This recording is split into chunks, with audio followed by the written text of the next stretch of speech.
जब आप अपनी किसी फ्रेंड्स की हैंडराइटिंग देखते हैं तो आपके भी मन में यही सवाल आता होगा कि क्या कमाल का लिखता है, क्या मैं इसके जैसा नहीं लिख सकता? अगर मैं इसके जैसा लिख लेता ना तो मजा आ जाता। और आप कई बार वैसा लिखने का ट्राई भी किया होगा लेकिन फेल हो गए होंगे।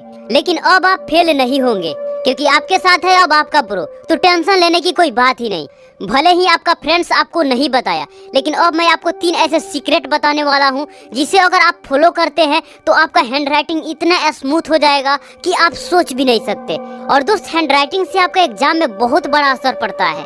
अगर मैं कहूँ कि आपका 10% नंबर सिर्फ हैंडराइटिंग से बढ़ जाता है तो शायद आप नहीं मानेंगे, पर मैं आपको बताता हूँ कि कैसे बढ़ता है। देखो, सुंदरता किसी को भी इम्प्रेस कर लेता है। 100 लोगों में होगा तब भी दिख जाएगा, बस वही आपका एग्जाम में भी होता है।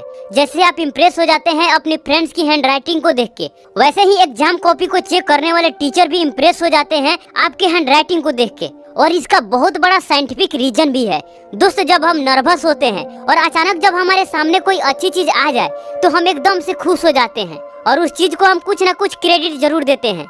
और ऐसा ही उस टीचर के साथ होता है जो हमारे एग्जाम कॉपी को चेक कर रहे होते हैं। जब टीचर कॉपी को चेक कर रहे होते हैं तो उनके सामने कई तरह की हैंडराइटिंग आता है। बहुत गंदा हैंडराइटिंग भी आता है, कुछ अच्छा भी आता है और कुछ बहुत अच्छा भी आता है। और जैसे ही बेस्ट हैंडराइटिंग आता है टीचर एकदम से खुश हो जाते हैं कि क्या लिखा है। और जब टीचर खुश हो जाए तो फुल मार्क्स देना बनता है। और इंसान का फितरत भी है कि वो अच्छी चीजों को नकार नहीं सकता।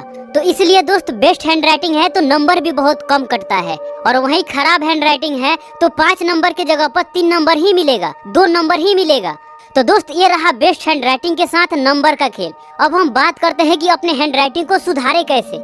नंबर 1, पेन को पकड़ने का तरीका क्या है? दोस्त, हर स्टूडेंट का पेन पकड़ने का तरीका अलग है, पर हैंडराइटिंग सबसे ज्यादा खराब तभी होता है जब हमारा पेन पकड़ने का तरीका गलत होता है। दोस्त, आप किसी भी प्रकार से पेन को पकड़े, पर पेन पर आपको ज्यादा प्रेशर नहीं डालना। अगर आप पेन पर प्रेशर डालते हैं तो 80% चांस है कि आपका हैंडराइटिंग नहीं सुधरेगा, क्योंकि प्रेशर डाल के लिखने पर उसका निशान अगले पेज पर भी उगता है और इससे अगला पेज भी प्रभावित होता है। इससे हाथ बहुत जल्द थक जाता है और हाथ में दर्द होने लगता है और आप फास्ट भी नहीं लिख पाएंगे। दोस्त, अगर आपका हैंडराइटिंग ज्यादा खराब है तो इस पोजीशन में आप पेन को पकड़िए और आपका इंडेक्स फिंगर बाहर होना चाहिए, अंदर नहीं। और आपका कलम जितना इंडेक्स फिंगर की ओर आगे बढ़ेगा उतना बेहतर रहेगा, और जितना थंब की ओर आएगा तब आपका हैंडराइटिंग खराब होने का चांस ज्यादा रहेगा। तो दोस्त, कलम को पकड़ने का पोजीशन नोट कर लीजिए और कलम पर प्रेशर ज्यादा मत डालिए। नंबर 2, 2 शब्दों के बीच में गैप जरूर रखें। 2 शब्दों के बीच में गैप इसलिए जरूरी है क्योंकि इससे आपका हैंडराइटिंग स्मूथ दिखता है। आप 2 शब्दों के बीच में कम गैप भी ना रखें और ज्यादा भी ना रखें, और जितना हो सके हर शब्दों को बराबर लिखने की कोशिश करें। नंबर 3, लिखने का ज्यादा प्रैक्टिस करें। दोस्त, किसी भी काम में जब तक हम प्रैक्टिस नहीं करते तब तक हम उसमें परफेक्ट नहीं बन सकते। दोस्त, आप जितना लिखेंगे उतना आपका हैंडराइटिंग बेहतर होते जाएगा और फास्ट लिखने का हैबिट भी बन जाएगा, जो आपके एग्जाम में बहुत काम आएगा।